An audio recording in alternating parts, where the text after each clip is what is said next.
She thought it was a fake wedding, until the CEO whispered, "You're mine now." That's when everything in her world shattered. A hard-working woman steps in for her troubled twin, thinking she's just helping with a simple photo shoot. But the moment those papers are signed, she realizes nothing about this wedding is fake. Because the powerful CEO, he knows exactly who she is. And he's been waiting for her. And worse, dangerous people are hunting her family, and this fake wedding might be the only thing keeping her alive. But why did he really choose her? What terrifying secret is he hiding behind that whisper? And when the truth finally explodes, will this shocking marriage save her life? Or destroy it? Tell me in the comments where you're watching from right now, and if this story speaks to you, make sure you hit subscribe so you don't miss the next one. Zoe's feet ached as she made her way up the worn stairs to her third-floor apartment. The evening sun cast long shadows through the stairwell windows, marking another day of caring for others coming to an end. Her blue scrubs still carried the antiseptic smell of the nursing home where she'd spent the last 12 hours tending to her elderly patients. "Just need to get dinner started," she mumbled to herself, fishing her keys from her bag. The familiar jingle of metal against metal was interrupted by Mrs. Rodriguez's cat meowing from the apartment next door. Zoe managed a tired smile. "Hey there, Pepper." As she unlocked her door, the sweet smell of something baking wafted into the hallway. Her Aunt Laverne must have decided to do some cooking. The thought of walking into a warm kitchen lifted her spirits. "I'm home," Zoe called out, stepping inside their modest two-bedroom apartment. The walls were decorated with family photos and Mia's colorful artwork, making the small space feel like a real home. "Auntie Zoe!" 5-year-old Mia came running from the kitchen, her braids bouncing with each step. She wrapped her arms around Zoe's legs, nearly knocking her over. "Aunt Laverne let me help make cookies." "Is that what smells so good?" Zoe bent down to hug her niece properly, breathing in the familiar scent of baby shampoo and sugar cookies. "Did you save any for me?" "They're not done yet," Mia said seriously, grabbing Zoe's hand to pull her towards the kitchen. "But Aunt Laverne says I can have 2 after dinner if I eat all my vegetables." In the kitchen, Aunt Laverne stood at the stove, stirring a pot of what looked like her famous vegetable soup. Her grey hair was pulled back in its usual neat bun, and she wore the floral apron Zoe had given her last Christmas. "Welcome home, child," Laverne said, turning to give Zoe a warm smile. "You look dead on your feet. Sit down and rest while I finish up here." "I can help," Zoe started to offer, but Laverne waved her off with the wooden spoon. "You've been helping others all day. Let someone help you for a change." Zoe sank into a kitchen chair, grateful for the moment of peace. Mia climbed into her lap, chattering about her day at kindergarten. Something about finger painting and a new friend named Sophie who had light-up sneakers. The peaceful moment shattered as the front door burst open with a bang. Zoe instinctively tightened her hold on Mia, while Laverne muttered something under her breath that sounded like, "Lord, give me strength." "Zoe, thank God you're home." Naomi Bennett rushed into the kitchen, her designer purse swinging wildly from her arm. Despite being identical twins, Naomi's perfectly styled hair and trendy outfit stood in stark contrast to Zoe's practical work clothes and simple ponytail. "Mommy!" Mia called out, but stayed firmly in Zoe's lap. "Hi, baby," Naomi said distractedly, her attention focused entirely on her twin. "Zoe, I need your help, like serious emergency help." Aunt Laverne turned down the heat under the soup pot, her expression wary. "What kind of emergency are we talking about this time, Naomi?" "It's about work," Naomi said, pacing the small kitchen. "I was supposed to do this big photo shoot tomorrow morning. It's this whole wedding theme thing for some corporate client. but I totally messed up and double-booked myself with another job that I absolutely cannot cancel." "And how exactly is that Zoe's emergency?" Laverne asked, folding her arms across her chest. "Because she can help me." Naomi turned pleading eyes to her sister. "We're identical twins. You could take my place at the wedding shoot. Nobody would know the difference." "Naomi, no," Zoe said firmly, shifting Mia off her lap. "I can't pretend to be you at work. That's completely dishonest. Please, you have to." Naomi's voice cracked with desperation. "If I mess this up, the agency will drop me. I'll lose all my bookings. How am I supposed to pay my share of Mia's expenses if I lose my income?" The mention of Mia's care made Zoe's chest tighten. While she had primary custody of her niece, Naomi did contribute financially when she could. The arrangement wasn't ideal, but it was what worked best for everyone, especially Mia. "There has to be another solution," Zoe said, but she could feel her resolve weakening. Naomi dropped into the chair beside her, grabbing her hands. "It's just one morning. The shoot starts at 9 o'clock at the Riverside Hotel. All you have to do is wear a wedding dress, smile for the camera, and follow the photographer's directions. I'll even give you my modeling tips." "You know good and well this isn't right," Aunt Laverne interjected. "Asking your sister to lie for you?" "It's not lying," Naomi protested.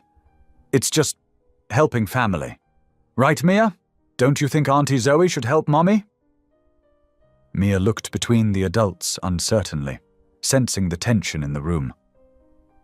"I don't want Mommy to lose her job," she said in a small voice. Zoe closed her eyes, feeling the weight of responsibility settle on her shoulders. This was wrong. She knew it was wrong. But the thought of Naomi losing her income, of Mia suffering because of it. "Just this once," she said finally, opening her eyes to meet her twin's gaze. "And you have to promise me nothing will go wrong." "Nothing will go wrong." Naomi jumped up and hugged her tightly. "You're the best sister ever. I'll text you all the details tonight. Thank you, thank you, thank you."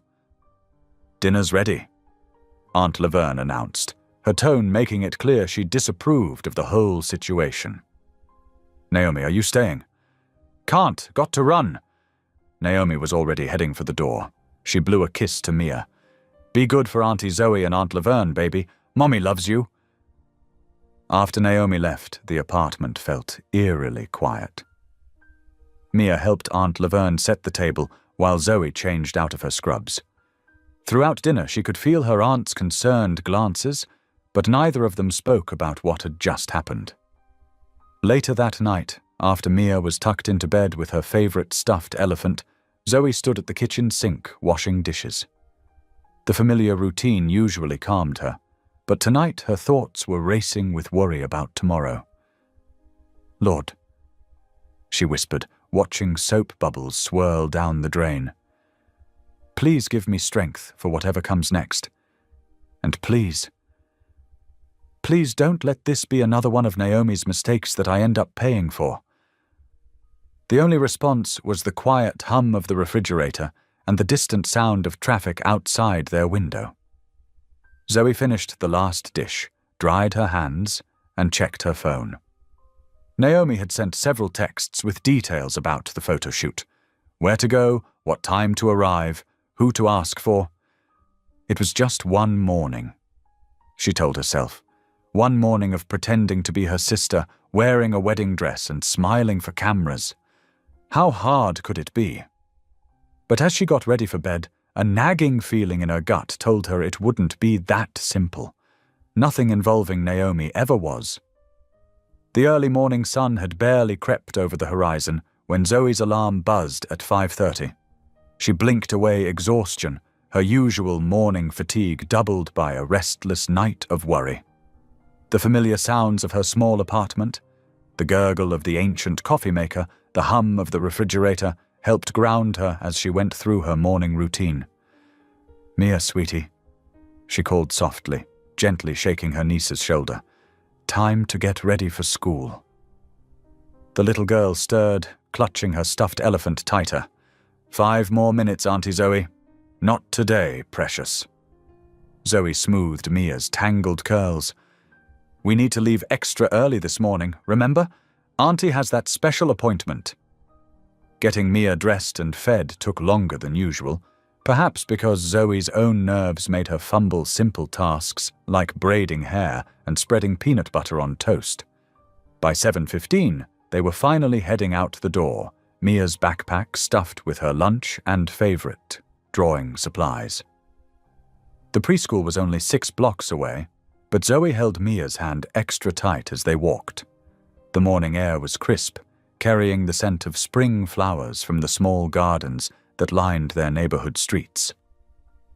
Will you pick me up today? Mia asked as they approached the cheerful yellow building with its playground out front. Of course, sweetheart, just like always. Zoe knelt down to give her a proper hug. Have a wonderful day. I love you. Love you too. Mia skipped toward her waiting teacher, turning back once to wave. Watching her go, Zoe felt a familiar ache in her chest. Everything she did, including this questionable favor for her sister, was ultimately for that precious little girl. The bus ride downtown took 45 minutes, giving Zoe plenty of time to second-guess her decision. The Drake Corporation's flagship hotel rose before her like a gleaming silver mountain, 60 stories of steel and glass that made her feel impossibly small. Her sensible flats clicked softly on the polished marble floor as she entered the soaring lobby, her heart pounding. Ms. Bennett? A slim woman in a tailored suit approached, tablet in hand. I'm Patricia, the event coordinator. We've been waiting for you. Before Zoe could respond, she was whisked into an elevator and up to a luxurious suite that seemed bigger than her entire apartment. 3 stylists descended on her immediately, clucking and fussing as they steered her toward a makeup chair. Your portfolio shots look so different, one commented, tilting Zoe's face toward the light. The lighting must have been incredible. Oh, yes, lighting can change everything, Zoe managed, trying to sound confident like Naomi would. For the next hour, they transformed her with expert hands, smoothing cream on her skin, curling her hair into elegant waves, applying makeup that somehow looked both natural and glamorous. Zoe barely recognized herself in the mirror. Time for the gown, Patricia announced, returning with 2 assistants who carried a garment bag like it contained solid gold. Zoe's breath caught as they revealed the dress, ivory silk that seemed to float like clouds, hand-beaded with tiny crystals that caught the light. It was the kind of gown she'd dreamed about as a little girl, before life had taught her to be more practical. It's beautiful, she whispered. Wait until you're in it. One of the stylists winked. They helped her step into the dress, making small adjustments until it fit like it had been made for her. The weight of it felt significant, almost ceremonial. Zoe tried to remind herself this was just pretend, just a photo shoot, but something about the whole production felt oddly serious. Perfect timing, Patricia said, checking her tablet. They're ready for you downstairs. The ceremony hall took Zoe's breath away. Sunlight streamed through floor-to-ceiling windows, making the crystal chandeliers sparkle. White roses and lilies covered every surface, their sweet scent filling the air. Professional cameras were set up discreetly around the room, but something about their placement seemed strange for a typical photo shoot. And then she saw him. Ryland Drake stood at the front of the room, tall and distinguished in a perfectly tailored black tuxedo. His dark hair was styled just so, highlighting strong features that seemed both stern and gentle. He turned as she entered, and something in his expression made her pause. The way he looked at her wasn't the polite interest of a businessman doing a corporate photo shoot. There was an emotion in his steel-grey eyes that she couldn't quite name, something intense and searching that made her skin tingle. Their gazes locked as she walked toward him, guided by Patricia's gentle direction. Up close, she could see the fine lines around his eyes, the slight tension in his jaw. He studied her face like he was trying to memorize it, or perhaps trying to solve a puzzle. "You look beautiful," he said softly, and the sincerity in his voice made her cheeks warm. "Thank you," she murmured, hoping her nervousness wasn't obvious. "This is also elaborate for a photo shoot." Something flickered in his expression. Surprise? Concern? But before he could respond, Patricia was positioning them side by side at the front of the room. "Perfect," the coordinator said, stepping back. "Everything's ready." Zoe took a deep breath, reminding herself one last time that this was all pretend. Just a favor for her sister. Just a corporate photo shoot. But when the officiant stepped forward in formal robes, opening a leather folder with careful reverence, her heart stopped. This wasn't a folder of photography instructions or posing guidelines. This was something else entirely. The officiant cleared his throat and began speaking in a resonant voice that filled the ceremony hall. "Dearly beloved, we are gathered here today to witness the union of Rylan James Drake and Zoe Elizabeth Bennet in holy matrimony." Zoe's heart stuttered. These weren't photography directions. These were real wedding vows. Her fingers trembled in Rylan's firm grip as panic bloomed in her chest. "Wait," she whispered urgently, trying to catch Rylan's eye. "There must be some mistake. This isn't supposed to be real." Rylan's thumb stroked soothingly across her knuckles as he held her hand steady. His steel-grey eyes met hers with an intensity that made her breath catch. "You're mine now," he murmured, his voice low enough that only she could hear. "And I always keep my promises." Confusion and fear coursed through her veins like ice water. What promises? What was happening? The room seemed to spin slightly as the officiant continued speaking, his words blurring together in her ears. Camera flashes sparked around them like lightning, documenting every moment. Zoe felt frozen, unable to pull away or speak up as the ceremony proceeded. When the leather folder was placed before them, Rylan's strong hand guided hers to sign on the dotted line. Her signature looked wobbly and uncertain next to his bold strokes. "By the power vested in me," the officiant declared, "I now pronounce you husband and wife."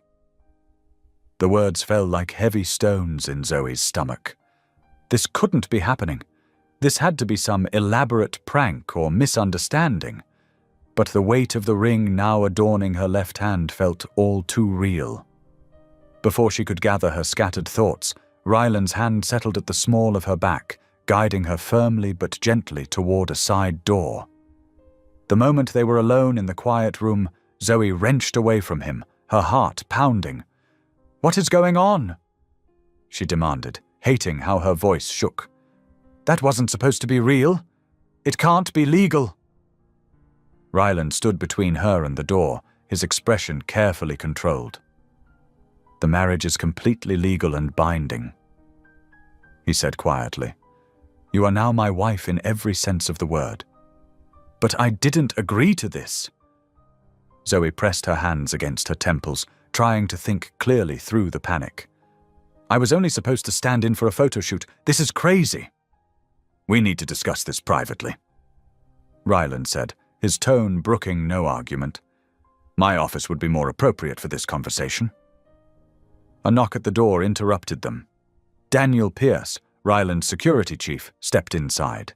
His watchful eyes swept the room before settling on Rylan. "The car is ready, sir." "Thank you, Daniel." Rylan turned back to Zoe, extending his hand. "Shall we?" Zoe stared at his offered hand like it might bite her. Every instinct screamed at her to run. But where could she go? She was wearing a wedding dress in a strange building, and she had just legally married one of the most powerful men in the city. The thought made her dizzy. "I don't have a choice, do I?" she whispered. Something flickered in Rylan's eyes. Regret, determination. but his voice remained steady.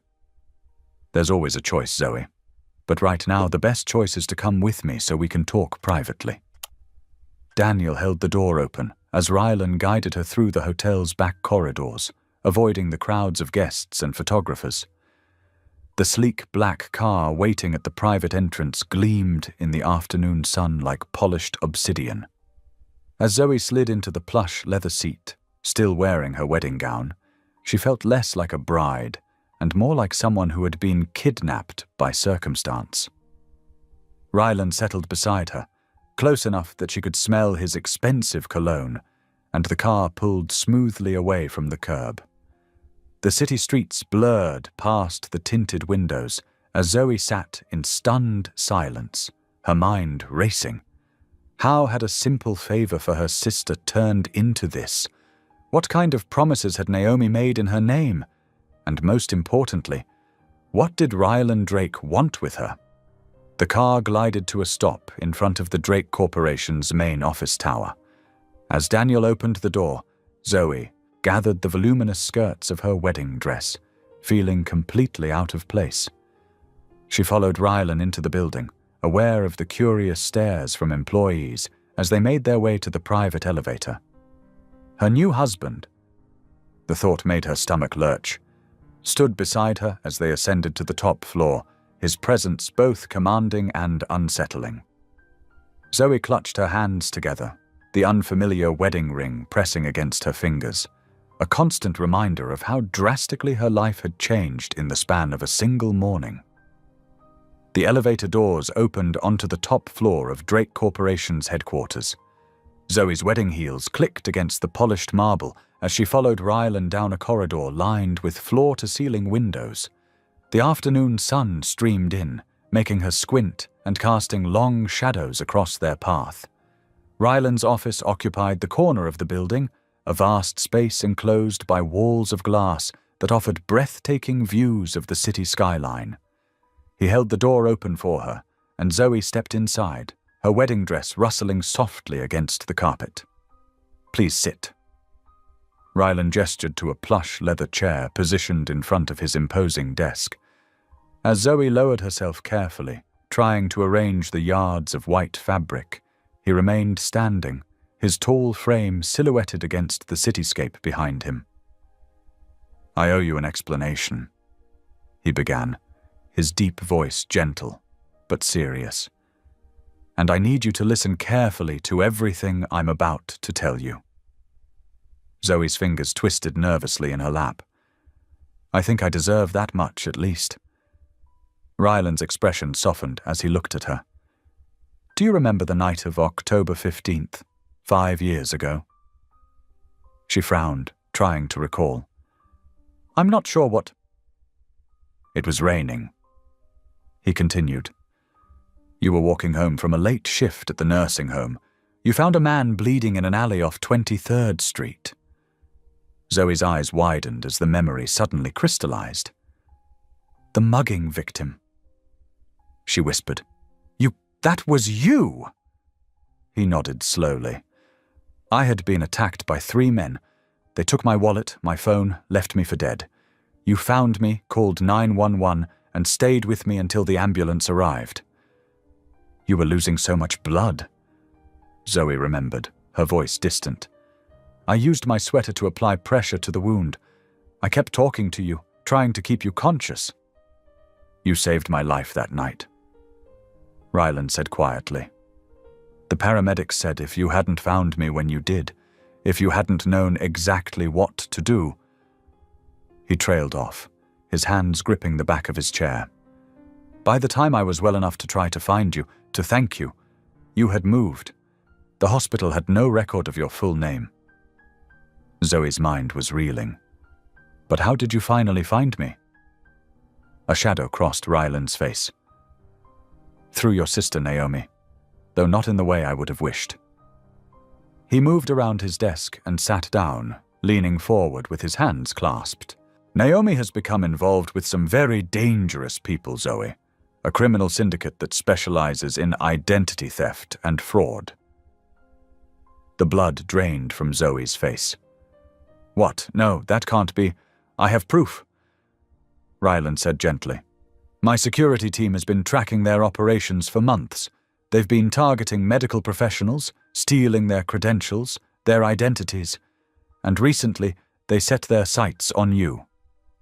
Me? Zoe's voice came out as barely more than a whisper. Your nursing credentials, your clean record, your access to medical facilities, it's valuable to them. And Naomi...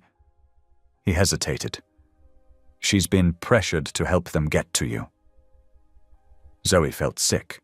All those times Naomi had asked to borrow her ID, claimed she'd lost important mail, needed to use Zoe's address for work things. The pieces were falling into place with horrible clarity. The marriage this morning, Ryland continued, his voice growing softer, was not just about finally finding you again. As my wife, you have the full protection of Drake Corporation's security. Your identity is now legally tied to mine, making it virtually impossible for them to exploit your credentials without drawing immediate attention. You married me to protect me? Zoe's head was spinning. But why not just warn me? Why go to such extremes? Because these people are extremely dangerous, and they don't give up easily. Ryland's jaw tightened. A simple warning wouldn't be enough. They needed to know you were completely off-limits, untouchable. And he met her eyes directly. Because I've spent 5 years looking for the woman who saved my life with such compassion and courage. When I finally found you, I wasn't about to let you slip away again. Zoe sat in stunned silence, trying to process everything. Her sister's betrayal, the danger she'd been in without knowing it. This man who had searched for her for so long, it was overwhelming. Part of her wanted to reject it all as impossible, but deep down, she knew he was telling the truth. What happens now? She asked finally, her voice small. I need you to stay at my estate, at least temporarily, Ryland said. It's the safest place for you right now. We have state-of-the-art security, and my team can protect you while we deal with the syndicate. But my aunt, my niece, Zoe protested. They'll be protected too, Ryland assured her quickly. I've already arranged for additional security at their home. But you're the primary target, Zoe. I need to know you're safe. The sincerity in his voice made her heart flutter strangely. She looked at him, really looked at him, and saw not just the powerful CEO, but the man whose life she had saved that rainy night. The gratitude and determination in his eyes were unmistakable. Will you trust me? He asked softly. Will you let me protect you, the way you protected me? The sleek black car glided through the early evening traffic, carrying Zoe away from the familiar streets of her neighborhood toward the outskirts of the city. She sat quietly in the back seat beside Ryland, watching the buildings grow farther apart, replaced by sprawling estates hidden behind ornate gates and carefully manicured hedges. Her hands twisted nervously in her lap, the weight of her new wedding ring still foreign and unsettling. The events of the day felt like a dream, or maybe a nightmare. She couldn't quite decide which. We're almost there, Ryland said softly, breaking the silence. He had been stealing glances at her throughout the ride, his expression a mixture of concern and something else she couldn't quite read. The car turned onto a long, winding driveway bordered by towering oak trees. As they crested a small hill, Zoe caught her first glimpse of the Drake estate. The mansion was impressive, but not ostentatious, with warm stone walls and large windows that glowed invitingly in the deepening twilight. As the car came to a stop at the front entrance, an elderly woman emerged from the house. She had silver hair pulled back in a neat bun, kind eyes, and an air of quiet dignity about her. Miss Geneva, Ryland said as he helped Zoe from the car. I'd like you to meet Zoe. He paused for just a moment before adding, my wife. "Welcome, dear one," Miss Geneva said warmly, stepping forward to take Zoe's hands in hers. Her grip was gentle but reassuring, and something in her eyes told Zoe that this woman saw right through her carefully maintained composure. "Thank you," Zoe managed, her voice barely above a whisper. "You must be exhausted," Miss Geneva said, already guiding her towards the door. "Let's get you settled and then have some dinner. Everything feels more manageable with a proper meal." The interior of the house was as elegant as the exterior, with rich hardwood floors and tasteful artwork, but Miss Geneva's presence made it feel more like a home than a showcase. She led them to a cozy dining room where the table was already set for 3. "I hope you don't mind," Miss Geneva said as they sat down, "but I took the liberty of preparing something simple. Sometimes comfort food is what we need most." The meal was indeed simple but delicious. Herb-roasted chicken, fresh vegetables, and warm bread that filled the room with its homey scent. Zoe found herself eating more than she expected, realizing she hadn't had anything since breakfast. Throughout dinner, Miss Geneva kept the conversation light, sharing stories about the garden she tended and the family of cardinals that had made a nest near the kitchen window. Her gentle chatter filled what could have been awkward silences, and Zoe felt some of her tension beginning to ease. Ryland spoke little, but watched Zoe with careful attention, as if trying to gauge her state of mind. When she stifled a yawn, he exchanged a look with Miss Geneva. "I think it's time we showed you to your room," Miss Geneva said, rising from her chair. "You've had quite a day." Zoe followed Miss Geneva up a grand staircase and down a hallway lined with soft carpet. The older woman opened a door to reveal a spacious guest suite decorated in soothing shades of blue and cream. "Your things will be brought up shortly," Miss Geneva said, watching as Zoe took in the room. The wedding gown had already been carefully draped over a chair, a stark reminder of the morning's events. Seeing Zoe's expression fall, Miss Geneva stepped closer and placed a gentle hand on her arm. "You know, dear," she said softly, "sometimes the greatest blessings come wrapped in the most frightening packages. I've learned over the years that God works in ways we don't always understand at first." Zoe turned to look at the older woman, struck by the wisdom and compassion in her face. "How do you know when to trust and when to run?" she asked quietly. "The heart knows," Miss Geneva replied. "And from what I've seen of you already, you have a good one. Trust it." She patted Zoe's hand. "Now try to get some rest. Tomorrow is a new day." After Miss Geneva left, Zoe explored the suite, finding a bathroom stocked with everything she might need, and a closet that already contained several sets of new clothes in her size. The thoughtfulness behind these preparations both touched and unsettled her. She had just changed into a soft nightgown when her phone buzzed. Her heart jumped when she saw Naomi's name on the screen. The message was brief but chilling. "Don't trust him. They're watching." Zoe's hands shook as she stared at the words. The peace she had begun to feel crumbled away, replaced by a rising tide of anxiety. What had her sister gotten them into? Who were they? And Rylan, was he truly her protector, or was there something more sinister behind his actions? She curled up under the plush covers of the king-sized bed, but sleep felt impossible. Outside, she could hear the wind picking up, rustling through the trees. A storm was coming, both literally and figuratively, and she had no idea how to weather it. The elegant room suddenly felt too large, too exposed. Every shadow seemed to hide potential threats. Zoe pulled the covers tighter around herself, her mind racing with questions she couldn't answer.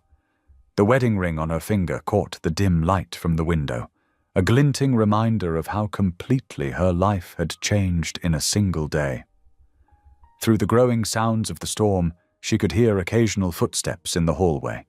Security guards making their rounds, she assumed. But instead of making her feel safer, each passing step only heightened her awareness of her strange new reality. She was now Mrs. Drake, wife to a man she barely knew, hiding from dangers she didn't fully understand, in a house that felt more like a beautiful prison than a sanctuary. Sleep continued to elude her as the storm gathered strength outside her windows, matching the turbulent emotions swirling in her heart. The first rays of dawn filtered through the gauzy curtains, rousing Zoe from her fitful sleep. She blinked, momentarily disoriented by the unfamiliar surroundings, until memory flooded back. The wedding, Ryland's revelation, and Naomi's cryptic warning. A gentle knock at the door made her sit up. "Come in," she called, pulling the covers closer. Miss Geneva entered, carrying a breakfast tray that filled the room with the aroma of fresh coffee and warm pastries. "Good morning, dear. I thought you might prefer breakfast in your room today." "Thank you," Zoe said softly, touched by the thoughtfulness. The tray held a perfect arrangement of fresh fruit, yogurt, and what looked like homemade muffins. "Now then," Miss Geneva said, setting the tray on a small table by the window. "Let's find you something comfortable to wear." She moved to the closet and opened it wide, revealing rows of carefully selected clothing. Zoe slipped out of bed and joined her, running her fingers along the soft fabrics. "This is too much," she whispered. "Nonsense," Miss Geneva replied warmly. "Rylan wanted to ensure you had everything you might need. He can be rather thorough in his planning." She selected a simple navy blue sweater and dark jeans. "These should suit you nicely." As Zoe dressed, Miss Geneva shared bits of information about the house and its routines. Her steady stream of conversation helped normalize what still felt like an extraordinary situation. "Rylan asked if you would join him in the kitchen when you're ready," Miss Geneva mentioned as she gathered the breakfast dishes. "He'd like to show you around the estate." Zoe nodded, grateful for Miss Geneva's calming presence. After the older woman left, she took extra care with her appearance, trying to project a confidence she didn't quite feel. The woman in the mirror looked both familiar and strange, still herself, but somehow different in these new surroundings. The kitchen proved easier to find than she expected, following the hallway down to where warm morning light spilled through large windows. Ryland stood at the counter, reading something on his tablet while sipping coffee. He looked up as she entered, and something in his expression softened. "Good morning," he said, setting aside his tablet. "Did you sleep well? As well as could be expected?" she answered honestly. He nodded, understanding in his eyes. "Would you like to see the grounds? It's a beautiful morning for a walk." The estate revealed itself gradually as they toured the property. The gardens came first, meticulously maintained but not overly formal. Spring flowers nodded in the morning breeze, and stone paths wound between carefully tended beds. "Miss Geneva oversees the gardens," Rylan explained as they walked. "She has quite the green thumb. These roses are her pride and joy." Zoe paused to admire a particularly vibrant bloom. "They're beautiful." Their next stop was the security office, housed in a modern addition to the main building. Daniel Pierce, Ryland's security chief, greeted them with professional courtesy. "We maintain 24-hour surveillance of the property," Ryland explained, showing her the bank of monitors. "Every entrance is secured, and the grounds are regularly patrolled." Zoe studied the screens, noting how the cameras covered every approach to the house. The setup should have made her feel safer, but instead it emphasized the reality of whatever threat had prompted all these precautions. "You're not a prisoner here," Ryland said quietly, reading her expression. "You can leave whenever you wish. I just want you to be safe." The library provided a welcome contrast to the high-tech security center. 3 walls of floor-to-ceiling bookshelves surrounded comfortable leather chairs and a massive oak desk. Sunlight streamed through tall windows, creating pools of warmth on the hardwood floor. "This is my favorite room," Rylan admitted, running his hand along a shelf of well-worn classics. "It's where I come to think." Zoe gravitated toward a collection of medical texts. "These are amazing," she said, carefully opening one. "I noticed your interest in healthcare from your work history," Rylan said. "Feel free to borrow anything that interests you." As the day progressed, Zoe found herself relaxing slightly in Rylan's presence. He was patient with her questions, never pushing when she grew quiet, and seemed genuinely interested in her responses when she did speak. Early evening found them walking near the fountain at the center of the garden. The setting sun painted the sky in soft pinks and golds, and the sound of falling water created a peaceful backdrop. "Thank you," Zoe said suddenly, stopping to watch the play of light on the water. "For showing me everything today. For explaining things." Rylan stood beside her, close but not touching. "I know this situation isn't ideal," he said softly, "but I want you to feel comfortable here, to know you're safe." Looking at him in the gentle evening light, Zoe saw something she hadn't noticed before. A vulnerability beneath his controlled exterior, a genuine concern in the way he watched her. It didn't erase her fears or answer all her questions, but it made him seem more human, less the powerful CEO who had orchestrated such an elaborate protection scheme. The fountain's spray caught the last rays of sunlight, creating tiny rainbows in the mist. A peaceful moment stretched between them, full of unspoken possibilities. Sunlight streamed through the guest suite windows, waking Zoe gradually. For a moment she lay still, orienting herself in the unfamiliar space. The bed was impossibly soft, the linens crisp and fresh. Everything about the room spoke of careful attention to detail and comfort. A gentle knock at the door preceded Miss Geneva's warm voice. "Good morning, dear. Breakfast will be served in 15 minutes if you'd like to join us." "Thank you, I'll be right down," Zoe called back, pushing aside the covers. In the attached bathroom, she found everything she needed already laid out. Fresh towels, toiletries, even a new toothbrush still in its packaging. The thoughtfulness of it all touched her deeply. Dressed in a simple blouse and slacks from the wardrobe Rylan had provided, Zoe made her way to the breakfast room. The morning light filled the space, making the polished wood table glow. Miss Geneva was arranging a plate of fresh fruit, while Rylan sat reading the morning paper. "Good morning," he said, folding the paper and standing as she entered. The gesture, so old-fashioned and courteous, brought a small smile to her face. "Good morning," she replied, taking the seat Miss Geneva indicated. "I hope you like French toast," Miss Geneva said, placing a steaming plate before her. "It's an old family recipe." The breakfast spread was impressive. French toast dusted with powdered sugar, fresh berries, crispy bacon, and coffee that smelled heavenly. As they began to eat, the atmosphere felt surprisingly normal, almost domestic. "I was wondering," Rylan said after a while, "if you might like to join me tomorrow morning. There's a small community church I attend. Nothing fancy, but the people are genuine and welcoming."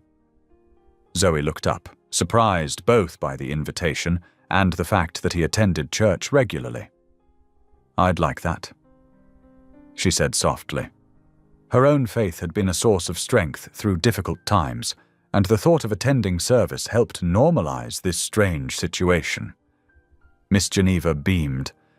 "Pastor Roberts gives wonderful sermons. You'll feel right at home there."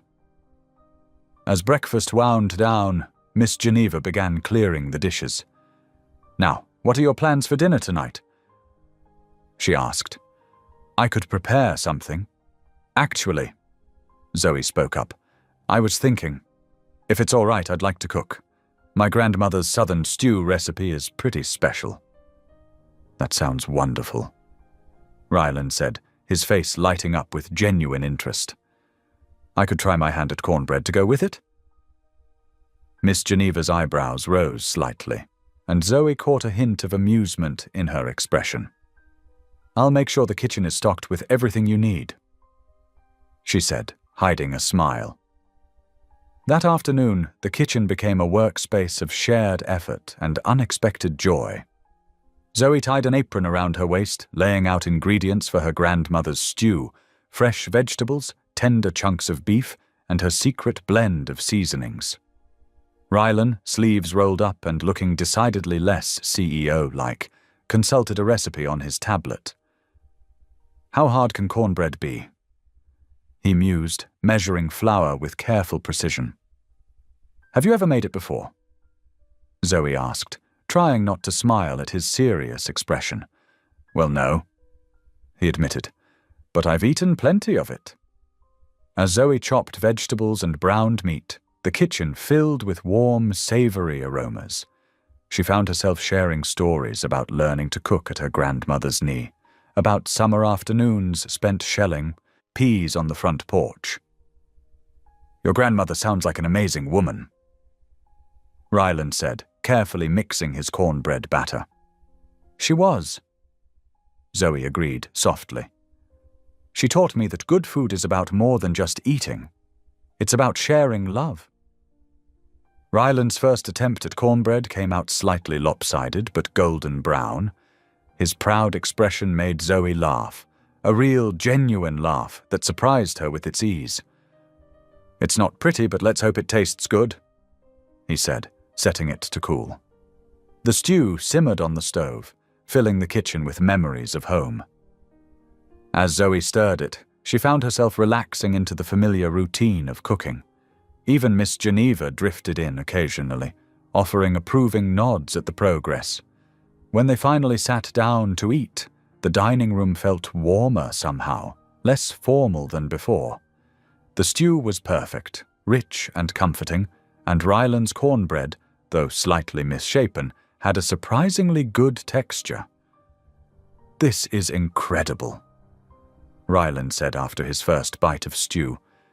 "Your grandmother would be proud." They talked easily over dinner, sharing stories and simple observations. Miss Geneva joined them, adding her own warmth to the conversation. For a few hours, Zoe almost forgot about the circumstances that had brought her here. Later that night, back in her room, Zoe stood at the window, looking out at the moonlit gardens. The day had been unexpected. In her heart, she had to admit that dinner had felt peaceful, almost normal. The tension she'd been carrying since the wedding had eased slightly, replaced by something softer. As she got ready for bed, she thought about how Rylan had looked in the kitchen, focused so intently on his cornbread, how his face had lit up when she laughed. She thought about Miss Geneva's maternal presence and the way the three of them had talked over dinner like family. Sitting on the edge of her bed, Zoe acknowledged a truth she hadn't expected. For the first time since arriving at the estate, she had felt something close to peace. It wasn't complete, and it didn't erase the complexity of her situation, but it was real as the comfort of her grandmother's stew recipe, as honest as Ryland's imperfect cornbread. She turned out the light, letting the quiet of the estate settle around her. Tomorrow would bring new challenges, but for now, this moment of peace was enough. Sunday morning dawned with golden light streaming through Zoe's windows. She stood before the mirror, smoothing down a modest navy dress she'd found in the closet. The fit was perfect, another reminder of how thoroughly Rylan had planned for her arrival. She pinned her hair back simply, adding small pearl earrings that Miss Geneva had lent her. A gentle knock at her door announced Miss Geneva herself, dressed elegantly in a cream-colored suit. "You look lovely, dear," she said warmly. "Are you ready?" Zoe nodded, though her stomach fluttered with nerves. "I haven't been to church in a while," she admitted softly. "Don't worry." Miss Geneva patted her arm. "Our congregation is small and welcoming. Pastor Elijah has a way of making everyone feel at home." They found Rylan waiting in the foyer, looking distinguished in a charcoal grey suit. His eyes lingered on Zoe for a moment, and she felt her cheeks warm under his gaze. The drive to church was peaceful, winding through tree-lined streets as Miss Geneva pointed out local landmarks. The church itself was modest, a white painted building with a simple steeple reaching toward the morning sky. As they approached the entrance, Zoe noticed how people greeted Rylan with genuine warmth rather than the deference she'd expected for someone of his status. He seemed to know everyone by name, asking about family members and recent events with sincere interest. "Ah, Rylan!" A distinguished-looking man in his 50s approached them, his smile broad and welcoming. "And this must be Zoe." "Pastor Elijah," Rylan said warmly. "Yes, this is my wife, Zoe." The words still felt surreal to her ears, but Pastor Elijah's kind eyes and gentle handshake put her at ease. "Welcome to our church family, Zoe. We're so glad you're here." Inside, sunlight streamed through stained glass windows, casting rainbow patterns across worn wooden pews. The congregation was indeed small, perhaps 60 people, and Zoe found herself relaxing as several women introduced themselves with genuine friendliness. They sat near the front, Miss Geneva on one side of Zoe and Rylan on the other. As the service began, Zoe was struck by the simple beauty of the familiar hymns. The congregation sang with heartfelt conviction, their voices blending in harmony. When Pastor Elijah stepped up to deliver his sermon, his presence filled the small sanctuary. "Today," he began, his voice resonant and warm, "we're going to talk about unexpected deliverance." Zoe felt her breath catch. She sensed Rylan shift slightly beside her. "Sometimes," Pastor Elijah continued, "God's help comes in ways we never imagined, like Moses finding safety in Pharaoh's palace or Ruth finding protection through Boaz. The Lord often works through unexpected circumstances and people to bring about His purposes." As the pastor spoke, weaving scripture with practical wisdom, Zoe found herself drawn in by his words. He spoke of how fear of the unexpected could blind us to God's provision, how sometimes what seemed like disruption was actually divine intervention. "When we're faced with sudden change," Pastor Elijah said, making eye contact with various members of the congregation, "our first instinct might be resistance. But I encourage you to look deeper. Ask yourself, could this unexpected turn be God's way of delivering you to something better?" Tears pricked at Zoe's eyes. She felt Rylan's hand move closer to hers on the pew, not quite touching, but offering silent support. After the service, several couples approached to welcome them, and Zoe was touched by their genuine interest in getting to know her. There was no hint of judgment or curiosity about the sudden marriage, just authentic warmth and acceptance. "There's a little diner just down the street," Rylan suggested as they left the church. "They serve the best Sunday lunch in town. What do you think?" The diner was cheerfully retro, with red vinyl booths and chrome accents. Several other church members were there, creating a comfortable community atmosphere. The hostess led them to a corner booth with a view of the street. As they settled in, their waitress approached with a bright smile. "Rylan, haven't seen you in a while." "Hello, Martha." He smiled. "I'd like you to meet my wife, Zoe." The word sent an unexpected thrill through Zoe's heart. The pride in his voice when he said, "my wife," made her cheeks flush. "Well, isn't that wonderful?" Martha beamed. "Welcome to our little community, honey. Now what can I get you folks to drink?" Over plates of home-style cooking, they talked about the sermon, with Miss Geneva sharing her own stories of unexpected blessings. Zoe watched Rylan interact with other diners who stopped by their table, struck by how different he was from the corporate CEO she'd first met. Here, he was simply part of the community, genuine and unguarded. The afternoon sun was lowering when they returned to the estate. Miss Geneva excused herself for her Sunday rest, leaving Rylan and Zoe alone. "Would you like to walk in the gardens?" he asked softly. The roses are particularly beautiful at this hour. The gardens were indeed lovely, the evening light casting long shadows across manicured paths. They walked in comfortable silence until they reached a stone bench near a fountain. "I've thought about you every day since that night," Rylan said quietly, his voice barely audible above the water's gentle splash. "Your courage, your composure under pressure. How you didn't hesitate to help a stranger in need." Zoe's heart quickened. She remembered that night, the sound of struggle, her instinctive rush to help, applying pressure to his wound while waiting for the ambulance. She hadn't known who he was then. "I wasn't trying to be brave," she said softly. "It was just the right thing to do." "That's exactly what I mean." He turned to face her. "You act from your heart without calculation. It's rare, Zoe. You're rare." His words left her feeling both exposed and cherished, as if he could see straight through to her soul. The evening light caught his face, highlighting the genuine admiration in his expression. For the first time since their sudden marriage, Zoe felt truly seen, not as a problem to be solved or a person to be protected, but as herself.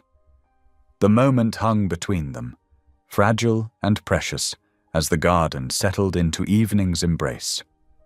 The evening air was crisp as Zoe helped Miss Geneva fold fresh linens in the estate's spacious laundry room.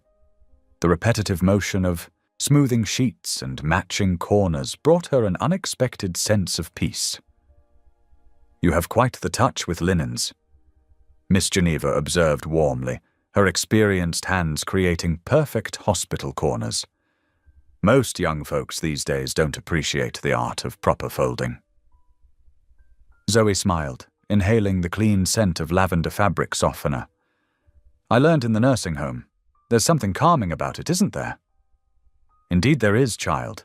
Order from chaos, that's what I always say." Miss Geneva's wise eyes studied her face.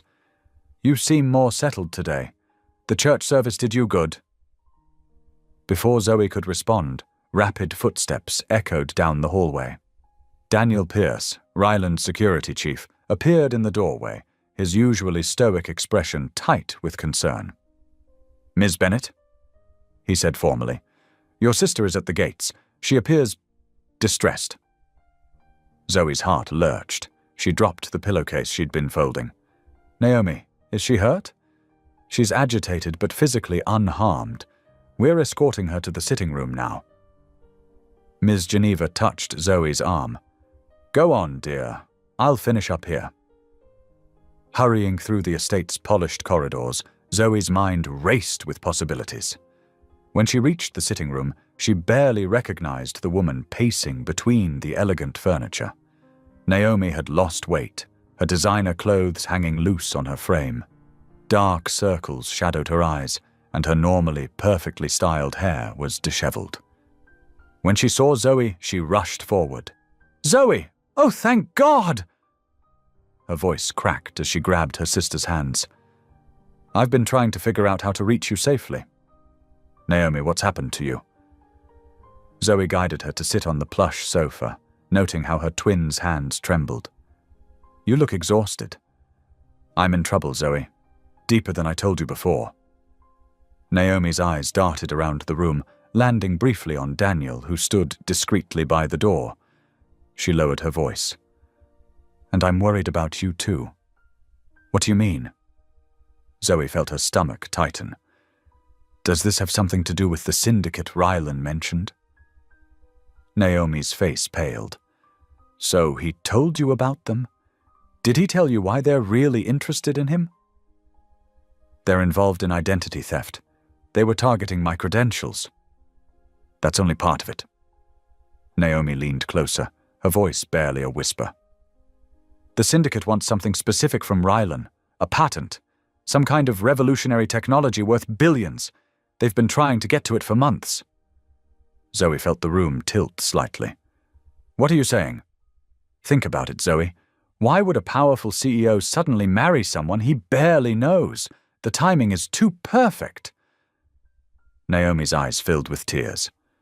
What if he's using you, creating a sympathetic story, or maybe even planning to use you as leverage if things go wrong? No. Zoe stood up, her legs unsteady. You don't know him. He's not like that. Neither of us knows him, not really. Naomi rose too, swaying slightly. I had to warn you. Be careful, please. Don't trust everything at face value. The sound of a car pulling up outside made Naomi freeze. That'll be him. I can't be here when he arrives. She moved toward a side door, then turned back. Watch yourself, sister, and I'm sorry for everything. Before Zoe could respond, Naomi slipped out, leaving only the lingering scent of her familiar perfume. Daniel moved to follow her, but stopped at Zoe's gesture. Let her go, Zoe said softly. She's scared enough. Moments later, Ryland's footsteps echoed in the hall. He appeared in the doorway, his tie loosened after a long day of meetings. His expression changed instantly when he saw Zoe's face. What's wrong? He crossed the room quickly. Has something happened? Naomi was here. Zoe watched his reaction carefully. She just left. Ryland's jaw tightened. He glanced at Daniel, who nodded confirmation. Did she say why she came? She had concerns. Zoe wrapped her arms around herself, suddenly cold despite the room's warmth. About the syndicate, about you. I see. Ryland's voice was carefully neutral. And what do you think about these concerns? Zoe met his gaze, searching for truth in his deep brown eyes. I think I need some time to think. He nodded slowly. Of course, whatever you need. Later that night, Zoe lay in her bed, staring at the shadowed ceiling. Naomi's words circled through her mind like restless birds. The patent, the timing, the sudden marriage. Could it all be calculated? Was she seeing only what she wanted to see in Ryland's kindness? She rolled onto her side, pulling the covers tighter around her shoulders. The moon cast silver light through her window, creating patterns on the wall that seemed to shift and change, just like her certainties. Sleep remained elusive as questions echoed in her thoughts. What was real? What was strategy? And most troubling of all, was her heart leading her toward truth, or straight into carefully laid deception? Morning sunlight streamed through the estate's windows, but it brought Zoe no comfort. She had barely slept, Naomi's warnings echoing through her mind all night. Now, standing in the hallway outside Ryland's home office, her heart pounded against her ribs. She shouldn't be doing this. The thought nagged at her as she turned the unlocked door handle. But she needed answers, real ones, not the careful explanations Ryland had been feeding her. The office was immaculate, all sleek mahogany and leather. Zoe moved quietly to his desk, her hands trembling as she began looking through the papers laid out neatly in folders. Most were standard business documents, contracts, reports, meeting minutes. Then she found it. A thick folder labeled Board Meeting Minutes, Confidential, caught her eye. Inside, discussions about company image and leadership stability filled page after page. Her breath caught as she read a highlighted section. The board strongly recommends CEO Drake consider marriage within the next 6 months to project stability and family values to shareholders. Recent market analysis shows family-oriented leadership correlates with increased investor confidence. The date was just 2 months before their wedding. Zoe's legs went weak. She sank into Ryland's leather chair, the document shaking in her hands. More passages jumped out at her. Drake's single status remains a concern. Marriage could offset negative press from recent patent disputes. Timing critical for shareholder meeting. Hot tears blurred her vision. She had been such a fool. All his kindness, his gentle attention, was it just carefully calculated corporate strategy? Had he seen her sister's desperate situation as the perfect opportunity to fulfill his board's wishes? The sound of a door closing somewhere in the house startled her. Quickly she returned the folder to its place and slipped out of the office, her mind made up. She couldn't stay here, couldn't keep pretending this was real when it was all just business. In her room, she threw clothes into her overnight bag, not caring about neatness. Her hands shook so badly she could barely zip it closed. A soft knock at her door made her jump. "Miss Zoe!" Miss Geneva's concerned voice came through the wood.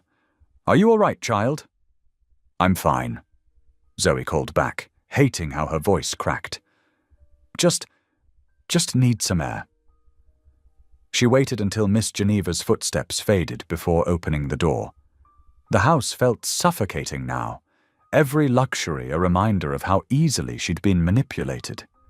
She made it halfway down the grand staircase when Rylan walked through the front door. He stopped short, taking in her tear-stained face and packed bag. "Zoe?" His voice was soft, concerned. "What's wrong?" "Don't." She held up a hand when he started toward her. "Please don't pretend anymore." "Pretend?" He looked genuinely confused. "I don't understand." "I found the board meeting minutes." The words felt like glass in her throat.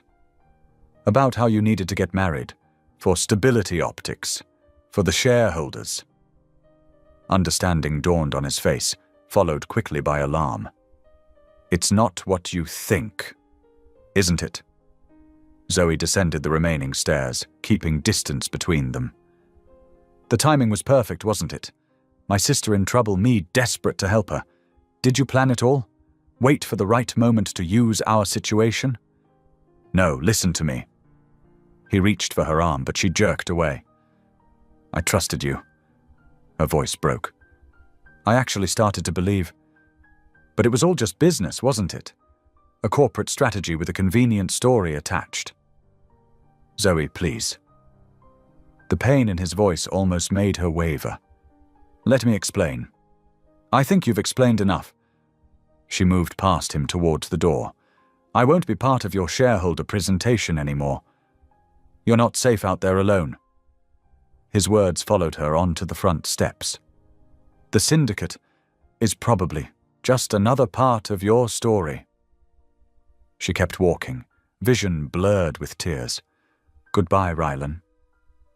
The long ride home was a blur of city streets and quiet tears. When she finally climbed the stairs to her apartment, her aunt was waiting in the doorway. "Lord have mercy," Aunt Laverne breathed, taking in Zoe's appearance. "Come here, child." Zoe fell into her aunt's arms, the tears coming harder now. Laverne guided her to the couch, holding her close like she had when Zoe was small. "Tell me everything," her aunt said softly. So Zoe did. The board meetings, the timing, her fears about being used. Aunt Laverne listened quietly, stroking her hair. "You really believe that man could fake everything?" she asked when Zoe finished.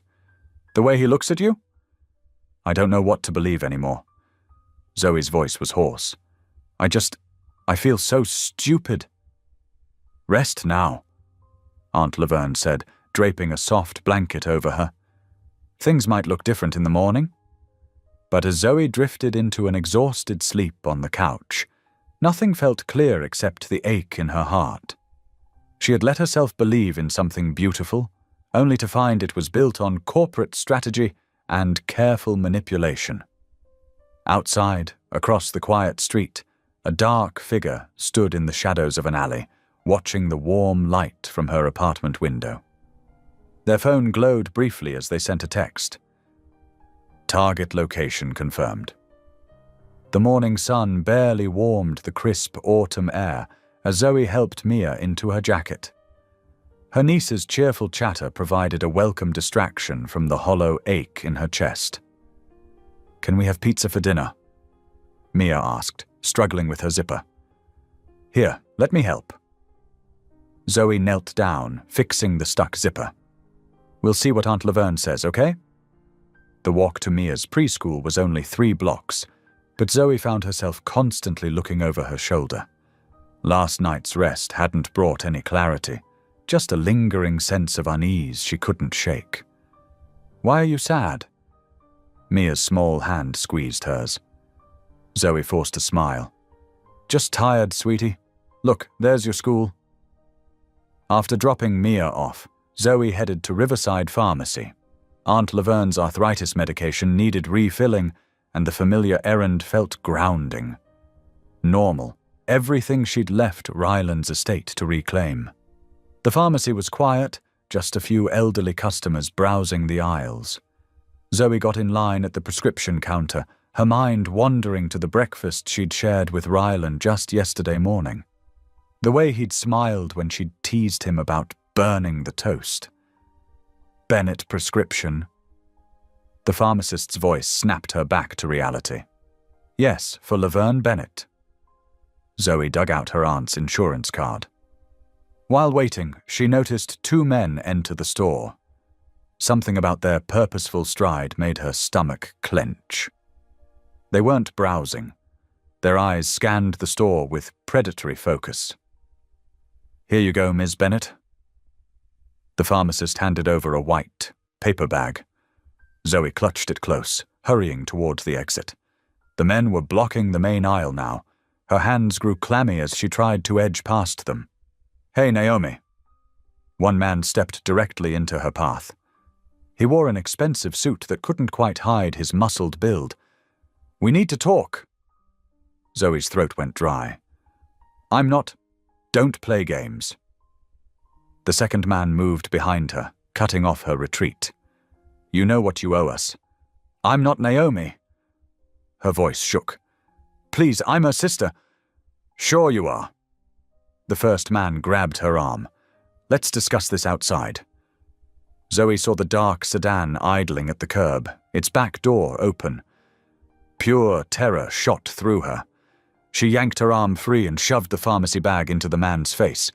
White pills scattered across the floor as she bolted. "Get her!" She made it 3 steps before strong hands seized her shoulders. Zoe screamed, kicking backwards as they tried to drag her towards the door. Other customers stared in shock, no one moving to help. Suddenly, the grip on her right side vanished. She heard a grunt of pain and glimpsed a blur of dark clothing as someone tackled her attacker. More figures in tactical gear swarmed through the door, Ryland's security team.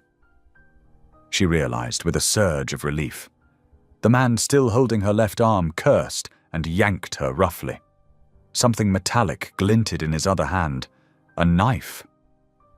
Zoe's scream caught in her throat. "Let her go." The command cut through the chaos. Ryland stood in the doorway, his usual composed demeanor replaced by cold fury. His security chief, Daniel, had the first attacker pinned face down, while 2 other team members moved to flank the man holding Zoe. "Stay back." Her captor pressed the knife closer. "Or I'll—" He never finished the threat. Zoe drove her elbow backward into his solar plexus, just as Aunt Laverne had taught her years ago. His grip loosened for a split second, enough for her to wrench free. She stumbled forward, legs weak with fear. Strong arms caught her, and she found herself pressed against Ryland's chest as he pivoted, placing his body between her and danger. Through tear-blurred eyes, she saw her attacker lunge with the knife. "No!" she cried out, clutching Ryland's jacket. The security team converged, but not before the blade sliced toward them. Ryland's arms tightened protectively around her as chaos erupted. The knife flashed in the fluorescent pharmacy lights as Ryland twisted to shield Zoe. A sharp cry of pain escaped him as the blade sliced through his suit jacket, cutting deep into his forearm. Blood immediately began seeping through the expensive fabric. "Ryland!" Zoe's scream echoed through the store. The security team tackled the attacker, but he and his partner managed to break free, shoving past terrified customers as they fled toward the exit. Distant sirens wailed, growing louder by the second. "Stay with them!" Daniel barked orders to his team. "Don't let them escape!" Zoe barely registered the chaos around her as Ryland sagged against the pharmacy counter, his face pale. His right arm was drenched in crimson from elbow to wrist. "Let me see," she commanded, her nursing instincts taking over despite her trembling hands. She carefully pushed back his torn sleeve, revealing a deep gash about 6 inches long. "I'm fine." Ryland tried to reassure her, but his voice was tight with pain. "You're not fine." Zoe grabbed paper towels from the pharmacy counter. "We need to apply pressure." She pressed the makeshift bandage firmly against the wound, making him wince. "The ambulance is 2 minutes out," Daniel reported, returning to their side. His normally stoic expression showed clear concern for his boss. "I don't need—" Ryland started to protest. "Yes, you do." Zoe cut him off. "This needs stitches." Her voice cracked as the reality of what had just happened hit her. "You could have been killed trying to protect me." Ryland's good hand came up to cup her cheek, thumb brushing away tears she hadn't realized were falling. "Better me than you," he said softly. The paramedics burst through the doors moments later, quickly taking control of the situation. As they worked to stabilize Ryland's arm, Zoe found herself unable to step away from his side. When they moved to load him onto the stretcher, she gripped his hand tightly. "I'm riding with him," she told the paramedics, her tone leaving no room for argument. The ambulance ride was a blur of sirens and medical terminology. Zoe kept her fingers intertwined with Ryland's while the paramedics monitored his vitals and changed the blood-soaked bandages. "I'm sorry," Ryland murmured, his face drawn with guilt. "I failed you. I should have had better security in place." "Don't." Zoe squeezed his hand. "You saved my life. Those men would have taken me if you hadn't been watching over me, even after I left." Fresh tears spilled down her cheeks. "I was wrong about you, wasn't I? So wrong." Before Ryland could respond, they arrived at the hospital. Miss Geneva was already waiting at the emergency entrance, her usual calm demeanor replaced by visible distress. "Oh, my dear ones," she breathed, hurrying to meet the stretcher. Her weathered hands clasped Ryland's shoulder, then Zoe's. When Daniel called, "I'm all right, Geneva," Ryland assured her, though the pallor of his skin suggested otherwise. The emergency team whisked them into a treatment room where doctors quickly assessed the wound. "You'll need surgery to repair some of the deeper tissue damage," the lead physician explained. "Nothing major, but we need to do it now to prevent complications." Zoe's heart clenched at the word surgery. She knew it was relatively minor, but after the terror of the attack, any additional risk seemed unbearable. "Stay with Geneva," Ryland told her as nurses prepared to take him to the operating room. "I'll be fine."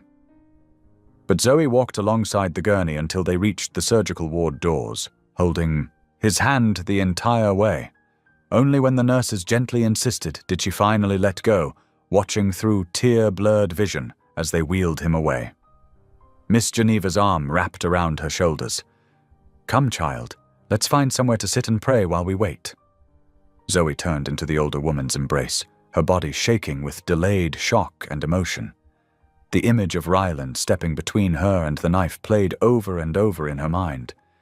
She'd believed his marriage to her was just corporate manipulation, but a man didn't take a knife for someone he was merely using. She'd been so wrong about everything.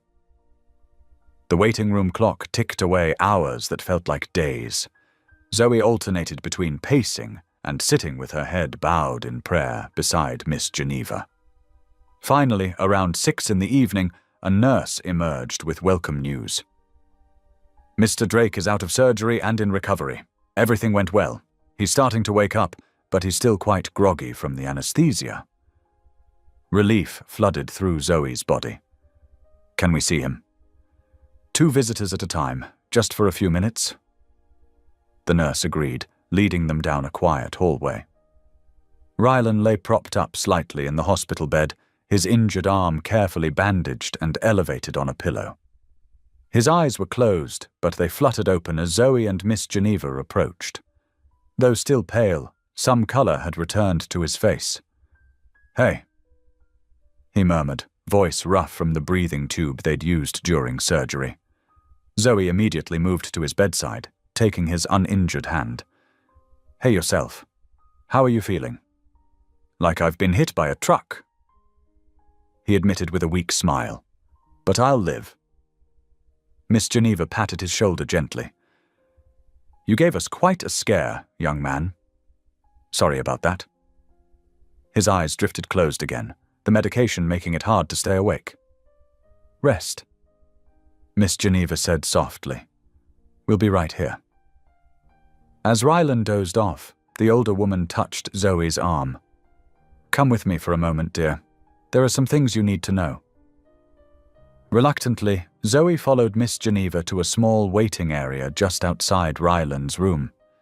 The evening sun streamed through the windows, painting everything in warm, golden light. "Sit down," Miss Geneva said, settling into one of the chairs. When Zoe joined her, the older woman took both her hands. "I've known Rylan for 15 years, since he was just starting to build his company. I've watched him grow from an ambitious young man into someone I'm proud to consider a son. And in all that time, I've never seen him as torn up about anything as he was about you." Zoe's throat tightened. "What do you mean?" "That night, years ago, when you saved his life, he never forgot it. He tried everything to find you, hired private investigators, searched medical records, even went back to that street corner hoping to spot you again." Miss Geneva's eyes were gentle but intense. "He said there was something special about you. Not just that you helped him, but the way you did it. How calm you stayed. How kind you were even in such a frightening situation." Zoe remembered that night clearly. Finding the badly beaten man in the alley, calling 911 while keeping pressure on his wounds, talking to him softly to keep him conscious until help arrived. She'd never known it was Rylan Drake. When his board started pushing him to get married, saying the company needed a more stable image, he refused every suggestion they made. Miss Geneva continued. They paraded eligible women in front of him for months, socialites, executives, old money families. He wouldn't even consider it. "But then he married me," Zoe said quietly. "Because of Naomi's involvement with the syndicate." "No, child. He married you because when he finally found you again, through Naomi's modeling connection to his company, he discovered you were in danger. The marriage wasn't about leverage or corporate image. It was about protecting the woman he'd never stopped thinking about." Tears spilled down Zoe's cheeks as the truth of everything hit her. "I've been so stupid," she whispered. "I let Naomi's warnings and that board paperwork convince me it was all manipulation, but he was just trying to keep me safe. He's loved you since before you knew his name," Miss Geneva said softly. "Everything else, the board's pressure, the timing, even the way he had to go about it, those were just circumstances he had to work around to do what his heart was telling him to do." Zoe buried her face in her hands, shoulders shaking. "And I doubted him. I ran away. Then today he almost died protecting me anyway." Miss Geneva wrapped her in a maternal embrace. "Love forgives, dear one. And that man in there, he loves you more than I've ever seen anyone love another person." After a few minutes, Zoe wiped her eyes and stood up. "I need to see him." "Go on." Miss Geneva smiled. "I'll get us all some coffee. Something tells me it's going to be a long night." Returning to Rylan's room, Zoe found him awake again, watching the door as if waiting for her. She walked to his bedside and took his hand. I'm so sorry, she whispered, voice thick with emotion. I should have trusted you. Instead, I let fear and doubt convince me you had ulterior motives. Hey, he said softly, squeezing her fingers. You had every reason to be cautious. I didn't exactly go about things in the most conventional way. Miss Geneva told me everything, about how you tried to find me all these years, how you refused to marry for business reasons. She brought his hand to her cheek, letting her tears fall freely. She told me you've loved me since that night in the alley. Ryland's thumb brushed away her tears. I have, he admitted. There was something special about you, something pure and brave and beautiful. I never stopped thinking about the angel who saved my life and then disappeared. Zoe leaned down, pressing a gentle kiss to his forehead. I'm sorry, she whispered against his skin. I should have trusted you. His good hand came up to cup the back of her neck, keeping her close. Stay with me? He asked softly. I'm not going anywhere, she promised. And this time, she meant it with all her heart. The morning sun painted golden streaks across the sterile hospital room, casting a warm glow on Ryland's sleeping face. Zoe hadn't left his side all night, dozing occasionally in the uncomfortable visitor's chair, but mostly watching the steady rise and fall of his chest. Her hand remained intertwined with his, unwilling to break the connection even in sleep. As the sunlight touched his face, Ryland's eyes fluttered open. For a moment he seemed disoriented, but then his gaze found Zoe and softened with relief and love. You're still here, he murmured, voice rough from sleep. Of course I am. Zoe squeezed his hand gently. How are you feeling? Like I got into a fight with a knife and lost. He attempted to joke, then winced as he shifted position. But having you here makes it better. Zoe took a deep breath, gathering her courage. Ryland, I need to tell you something. He looked at her expectantly, thumb brushing over her knuckles in that gentle way that made her heart flutter. I want this marriage, she said softly. Not because I need protection, or because circumstances forced us together, but because, she swallowed hard, because my heart wants it, wants you. Tears welled in Ryland's eyes, something she'd never seen before. His grip on her hand tightened. Are you sure? He whispered. After everything that's happened? Everything that's happened has shown me exactly who you are, Zoe said, reaching up to cup his cheek. A man who spent years looking for someone just to thank them, who married me to keep me safe, even though you could have just offered security, who took a knife meant for me without hesitation. Her voice cracked. How could I not love someone like that? A tear slipped down Ryland's cheek as he turned his face to kiss her palm.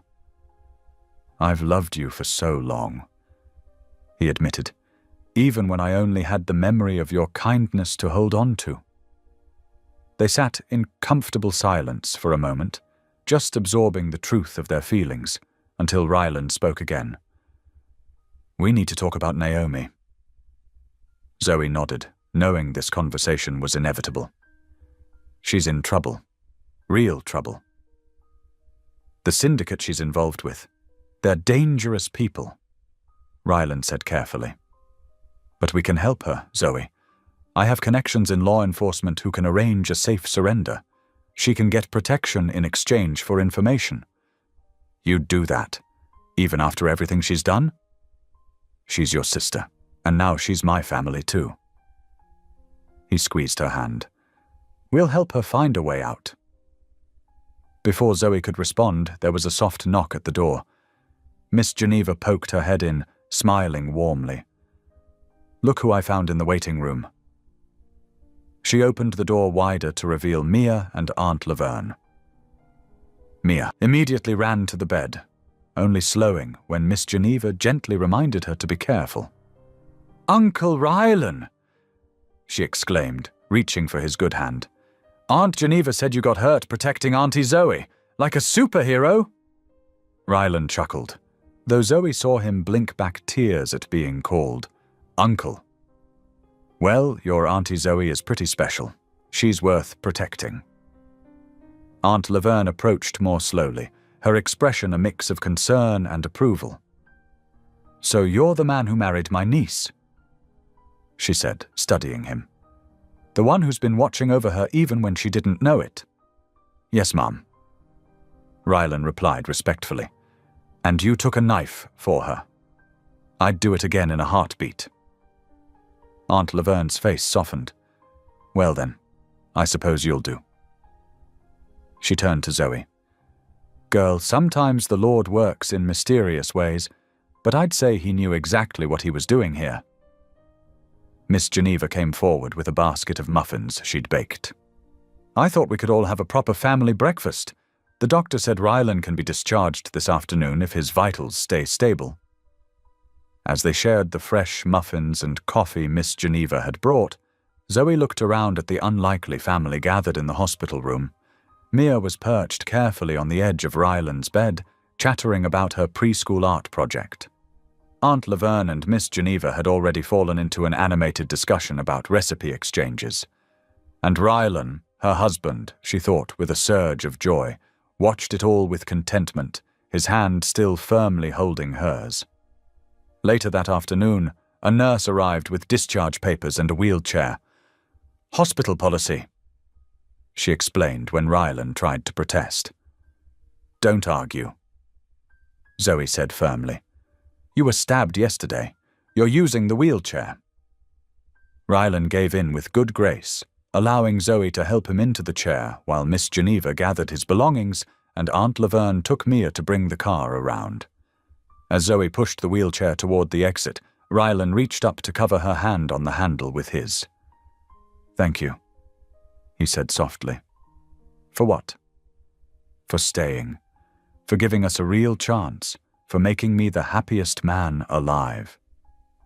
Zoe leaned down to press a kiss to the top of his head. "Thank you for never giving up on finding me." Their fingers remained intertwined as they made their way to the waiting car, ready to face whatever came next, together. The morning after Rylan's release from the hospital, Zoe sat with him in his home office as he made several careful phone calls. His arm was still bandaged, but his determination was unwavering as he worked his connections to help Naomi. "I have a friend in the Federal Bureau of Investigation," he explained to Zoe between calls. "She specializes in organized crime cases. She'll make sure Naomi is protected when she comes in." Miss Geneva brought them coffee and homemade scones, hovering protectively. "How are you feeling, Rylan? Don't overtire yourself." "I'm fine," he assured her, though Zoe noticed he winced slightly when reaching for his coffee cup. By afternoon, they had arranged a secure meeting at a federal building downtown. Zoe called her sister, her heart pounding. "Naomi, we can help you, but you have to trust us." There was a long pause on the other end. "I'm scared, dear," Naomi whispered, using their childhood nickname. "These people, they'll kill me if they find out. That's why we've arranged protection. Please, Naomi, let us help you make this right." Another pause, then, "Okay, tell me where to go." The next morning, Zoe and Rylan accompanied Naomi to meet with federal agents. Naomi looked thin and nervous, but her spine straightened as she walked into the building. For 6 hours, she detailed everything she knew about the syndicate's operations, the identity theft schemes, the corporate espionage, the threats. "You've given us exactly what we needed," the lead agent told her. "We'll move you to a safe location tonight. When this goes to trial, your testimony will be crucial." Naomi turned to Zoe, tears in her eyes. "I'm sorry. For everything. For putting you in danger. For lying about the wedding setup. I was desperate and scared, but that's no excuse."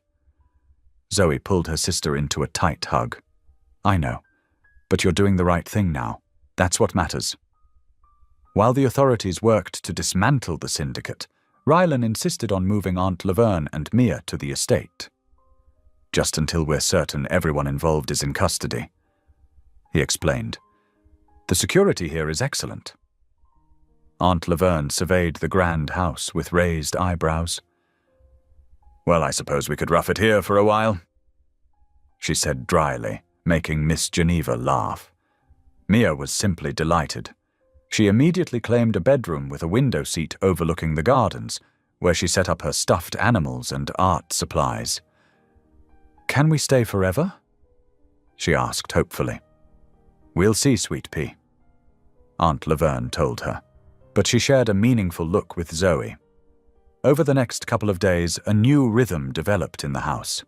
Mornings began with Miss Geneva and Aunt Laverne comparing recipes in the kitchen, while Mia colored at the breakfast table. Rylan worked from his home office, taking breaks to join Zoe for walks in the garden or help Mia with her reading. In the evenings, they gathered in the kitchen to cook together. Zoe taught Rylan her grandmother's cornbread recipe, while he showed her how to make his mother's pasta sauce. They moved around each other with growing ease, passing ingredients and stealing quick touches. I never thought I'd have this, Rylan admitted one night as they stood at the sink washing dishes together. A real family, a home filled with love instead of just expensive furniture. Zoe bumped his shoulder gently with hers. I never thought I'd trust anyone enough to let them in completely, but you showed me it was safe to try. After dinner, they often sat on the veranda watching the sunset, talking about everything and nothing. Rylan spoke about losing his parents young and building his company to prove himself. Zoe shared stories of raising Mia while working double shifts, of always being the responsible twin while Naomi chased dangerous dreams. I was so angry when I thought you'd married me just for business reasons, Zoe confessed one evening. I couldn't bear the idea that what felt so real to me was just strategy to you. Rylan took her hand, running his thumb over her wedding ring. I wanted to tell you everything from the start, but I was afraid you'd run if you knew how long I'd been looking for you, how much you meant to me before you even knew my name. I might have, she admitted. I wasn't ready then to believe in that kind of love, but I am now. As they settled into their new life together, Rylan suggested holding a proper wedding ceremony. Not because our first one wasn't legal, he explained, but because this time we're choosing it with our whole hearts. No secrets, no fears, just love. Zoe's eyes filled with tears as she nodded. Yes, I want to stand before God and our family and promise myself to you, for real, this time. They planned a small ceremony in the estate's garden for the following week. Miss Geneva and Aunt Laverne threw themselves into the preparations, while Mia practiced her flower girl duties with serious dedication. The night before the ceremony, Zoe stood on the balcony outside their bedroom, gazing out over the moonlit gardens where they would exchange their vows tomorrow. The air was sweet with jasmine, and somewhere in the distance, crickets sang their evening chorus. She closed her eyes and folded her hands in prayer.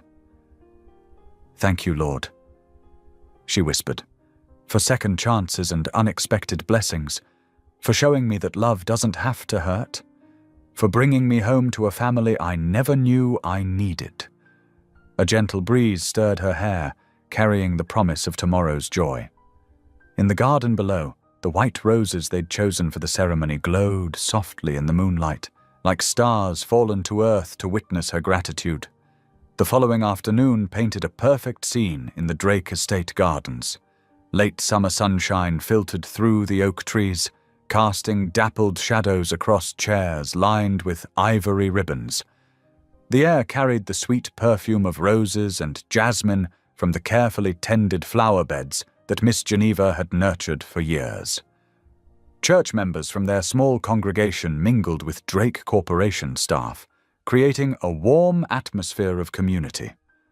Aunt Laverne fussed over arrangements of white hydrangeas and baby's breath, while security personnel discreetly monitored the perimeter, ensuring everyone's safety. In the guest suite, Zoe stood before a full-length mirror, smoothing the simple lines of her ivory gown. Unlike the ornate designer dress from her first wedding, this one reflected her true spirit, elegant but understated, with delicate lace at the shoulders and a flowing skirt that moved like water when she walked. "You look absolutely beautiful," Miss Geneva said softly, adjusting Zoe's veil. "Like an angel." Zoe's eyes misted as she turned to the woman who had become like a mother to her. "Thank you. For everything. For seeing the truth in both our hearts when we couldn't see it ourselves." Miss Geneva patted her cheek gently. "The Lord works in mysterious ways, child. Sometimes he has to shake us up a bit to get us where we need to be." A knock at the door revealed Mia, practically vibrating with excitement in her flower girl dress. "Auntie Zoe, everyone's ready and Uncle Rye looks so handsome." Zoe's heart swelled at hearing her niece call Rylan Uncle Rye so naturally. "Is he nervous?" she asked with a smile. "Nope, he just keeps smiling really big," Mia reported seriously. "Miss Geneva, can we start now? My flowers are getting tired of waiting." Miss Geneva laughed. "Well, we certainly can't have tired flowers. Are you ready, dear?" she asked Zoe. Taking a deep breath, Zoe nodded. "More ready than I've ever been for anything." The garden path had been transformed into an aisle, strewn with rose petals and lined with floating candles in glass hurricanes. As the first notes of music filled the air, Mia began her careful procession, concentration evident on her face as she scattered petals with precise movements. When Zoe appeared at the end of the aisle on Miss Geneva's arm, a collective murmur of appreciation rose from the gathered guests. But Zoe barely noticed them. Her eyes were fixed on Rylan, waiting for her beneath an arch woven with white roses and ivy. His face held such open adoration that tears pricked at her eyes. This was so different from their first ceremony. No confusion, no fear, no secrets. Just pure, honest love. As Miss Geneva placed Zoe's hand in Rylan's, she whispered something that made them both smile. Rylan's fingers tightened gently around Zoe's as they turned to face their pastor. "Dearly beloved," the pastor began, "we are gathered here today not to legally join this man and woman, for God has already blessed their union, but to witness their choice to recommit themselves to each other, this time with full hearts and complete understanding." Rylan spoke his vows first, his voice steady but thick with emotion. "Zoe, when you saved my life years ago, you showed me what true courage and compassion looked like. I spent years searching for you, not just because I wanted to thank you, but because I knew in my soul that someone with a heart like yours was worth finding. When fate finally brought you back to me, I acted hastily out of fear for your safety. But God turned my clumsy attempts at protection into the greatest blessing of my life." He paused, squeezing her hands. "Today I choose you again, freely, joyfully, and completely. I vow to protect not just your safety but your heart, to cherish your strength while supporting you in moments of weakness, to be honest in all things, even when truth is difficult, to love you as Christ loves the church, sacrificially and without condition. You are my miracle, my second chance, my home." Tears rolled freely down Zoe's cheeks as she began her own vows. "Rylan, I spent so many years building walls to protect myself, believing that love always came with conditions and pain. But you showed me what real love looks like. Patient, kind, protective, without being possessive. You gave me safety without taking my freedom, strength without demanding my submission, love without expecting perfection in return." Her voice grew stronger as she continued. "Today I choose you with clear eyes and an open heart. I vow to trust in your love, even when my fears whisper doubts, to stand beside you as your partner, your friend, your defender, and your peace. to build a home with you based on faith, honesty, and grace. You are my unexpected blessing, my answered prayer, my proof that God writes better stories than we could ever plan for ourselves." The pastor smiled warmly. "May I have the rings?" Mia stepped forward importantly, holding up a small pillow with their original wedding bands, now inscribed with the date of this ceremony alongside their first wedding date. As they exchanged rings, the setting sun broke through the clouds, bathing them in golden light. "By the power vested in me by God and the state," the pastor proclaimed, "I now pronounce you, once again, husband and wife. You may kiss your bride." Rylan drew Zoe close, one hand cradling her face as he kissed her with tender passion. The guests erupted in cheers and applause, but they were interrupted by a small body colliding with their legs. "Auntie Zoe! Uncle Rye!" Mia hugged them both, her flower basket forgotten. Ryland scooped her up, and Zoe's heart melted at the picture they made, the family she never thought she'd have. The celebration moved to the wide porch where tables had been set with Miss Geneva's best linens and china.